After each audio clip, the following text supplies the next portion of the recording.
Muş yaqindan yazım, muş qo'rimcha har xil tamoqlarni chiqarib qo'ysam, voy siz aytgan tamoqni bizmi etalaymiz, sizdan o'xshitib etalaymiz deb ketibsizlar xonim qizlar. Lekin go'sht bo'lsa hammadan o'xshita oladi. Uyda go'sht yo'q chaqdidimi, go'shtni yeyishlik qilib qo'rimchapni maningda qo'rsanglar, yo'ldishinglar bilan ballariinglar xo'p algalarini chiqarib ketgan vaqtinglarda qilgan jafolaringlar, hadiqlaringlar biraqlam chiqib ketadi do'stlar. Unda bo'lsa men qo'rimchapni bir ugitib qo'ya, uyanglar ballariinglar bir qipir peqinglar, sizlarning ballaringlarni xo'p deb ketmisman men. Oldi bilan ehtiyojimiz qarab uyimizda bas ko'ktatdan yubasa, ko'klaza, so'ngpiyaz, pomidor, 5 tal tuxumni chaqib olgandan keyin lam xemeni ko'gning ladek nefis besib tayyor qilib olamiz. Uningdan keyin yana bir qozon suv qo'shib qo'ygan, suyimni qaynab tayyor bo'libdi. Besib tayyor qilib olgan xemeni nefis qilib qozonda pishirib tayyor qilib oldim. Uningdan keyin yana bir qozonga quruqdab mayni qo'shib qo'yib lam bayan suzib olgan cho'pni muzdek suvda 1-2 qatim chaqib olgandan keyin lam buningga kunjitmayi azroq jangyu. Agar jangyu yeyishni yaxshi ko'rmaydigan xonim qizlar bamsanglar bo'ldi, bo'lmasa basanglar shunchalik pezi rangi chiroyli chiqadi. Uninggacha mana qozon qo'shib qo'ygan maymi qizib tayyor bo'ldi.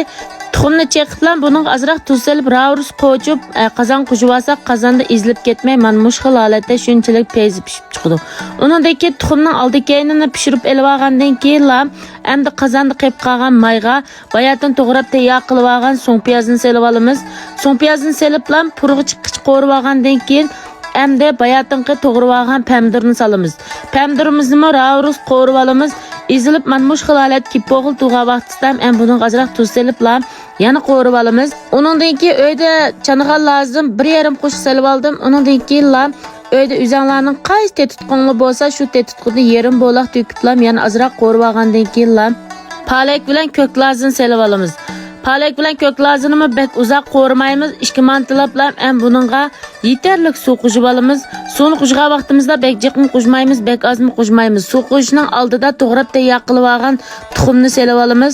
Tuxumni solib aralashtirib yetib endi buningga yana azroq suv qo'shib, suyimiz qaynab olgandan keyin bayatdan tayyor qilib olgan cho'pimizni solamiz do'stlar. Qaranglar.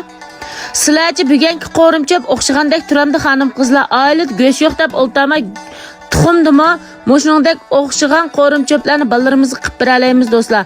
Tamoqning qilib yo'q, uyda nim bo'lsa shuningdan o'xshitib italagan nochi, uyda go'sht bo'lsa hammadan italaydi xonim qizlar. Qaranglar.